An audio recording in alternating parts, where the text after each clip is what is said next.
crystal blue waters, pure white sand, colourful coral reefs, incredible wildlife, a vibrant coastal town.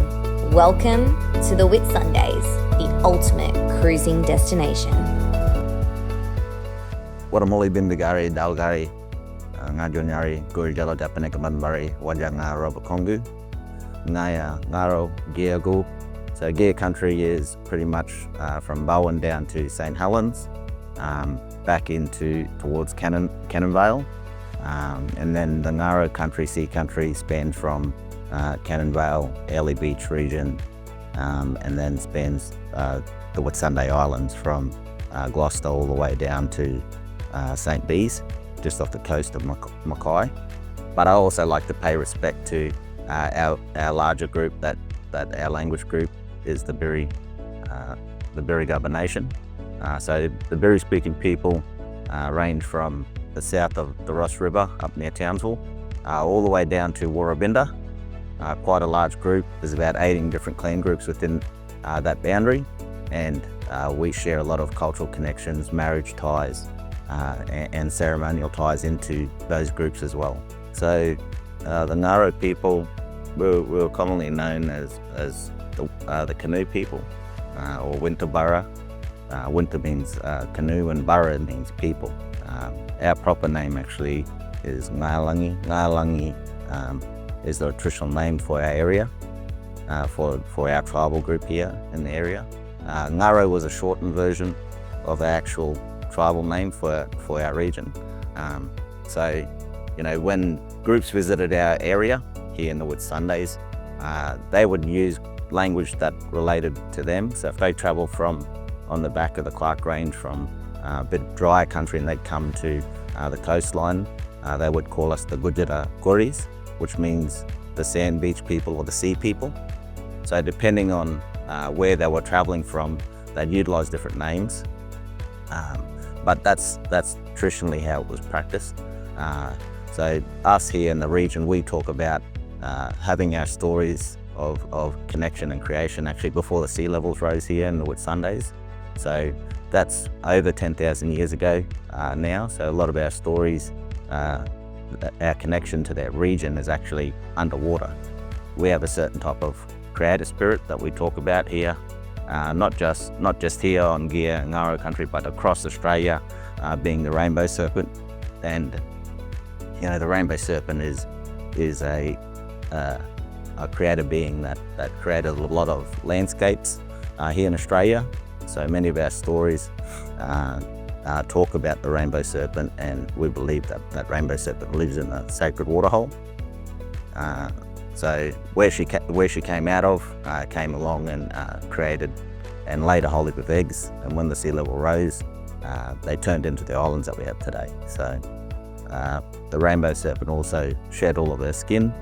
Her scales are all different colours of the rainbow. So when they sunk to the bottom of the ocean, they created all the different colour reef, the coral and sea life that we have today as well. So, I think we pay respect to that creative spirit and those stories that have been handed down for thousands of years now, talking about looking after and caring for country, because we talk about it not being my country, it's the country of our old people or the people that have passed away that also still look after and protect the areas are called midra, and those protecting spirits that look after certain areas here on country. For us, through our traditional practices, maintaining and looking after the land was key to sustainability and being able to utilize different landscapes so that we would have food throughout different parts of the year, but also managing those relationships with other tribal areas to utilize their areas in times of need as well. So, that working together with both, the land, with nature, and also with our tribal groups that are around us as well, help to sustain and continue to pass on those cultural ties. Like here in the region, we're big for tourism.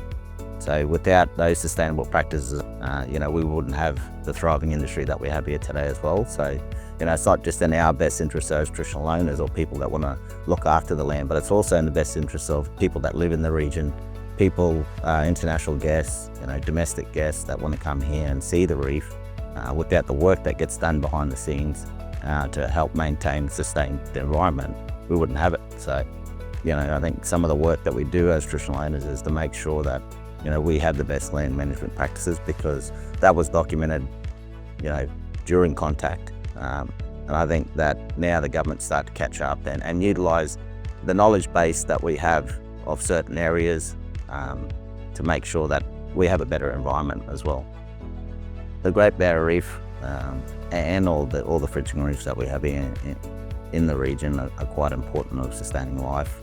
A lot of our traditional hunting practices rely on having good reefs, having good seagrass beds here in the area. Without those reefs and seagrass beds, we wouldn't have, turtles, the sea turtles coming through. We wouldn't have dugongs here in the region. We wouldn't have, a lot of those migrating nesting birds as well. So the reef is actually quite vital. We use it today to help us continue that cultural connection that we have to the region. And like I said before, with that creation story and the obligation of the rainbow serpent creating the Great Barrier Reef and those sea creatures as well, very significant cultural ties to the reef as well. When we're talking about sites of protection and monitoring of certain areas, obviously we've got a few significant ones here in the region, one being the Ngara cave sites, where there's rock art, a lot of significant cultural areas and sites that people can go and visit and see, and get an appreciation not just for our culture but Aboriginal culture as a whole here in Australia. So for me, like, connection to country is more than just a word. When we put our feet in the water, it's like when people went through COVID and they didn't see their family for a long time, and they would walk up to their loved one and they give them a big hug. So when I put my feet in the water, I feel like those old people, those Nidra, have come up and they give me a hug. We just feel that it's a deeper type of connection that we have to the environment, and it's that connection that drives us to, help maintain and sustain the region. I think the most important part of a lot of the work that I do, especially is around teaching people about our stories for the area, the significance of some of those places, and I think it's important that the community, get to learn those stories, especially from a traditional owner. I think that impact of the way that we talk about those stories, those animals, those totems, has a significant impact on people, because once you understand and connect with the stories and how they're linked to certain places on country, that people are more inclined to help look after and protect those areas as well, because anybody can connect. And I'm sure that a lot of the tourist operators will tell you the same thing when they're in the water, that they feel like they're at home. So I think when people understand that it's not just Aboriginal people that can do those connections, but teaching how to do it as well, and paying attention to the environment. And I think that's as a holistic approach of looking after and caring for, places that we live in or places that we're visiting, is to learn the stories of those places and gain a greater appreciation for, just how old some of the stories are, but also find it in yourself to also learn and understand how to connect to, those landscapes as well.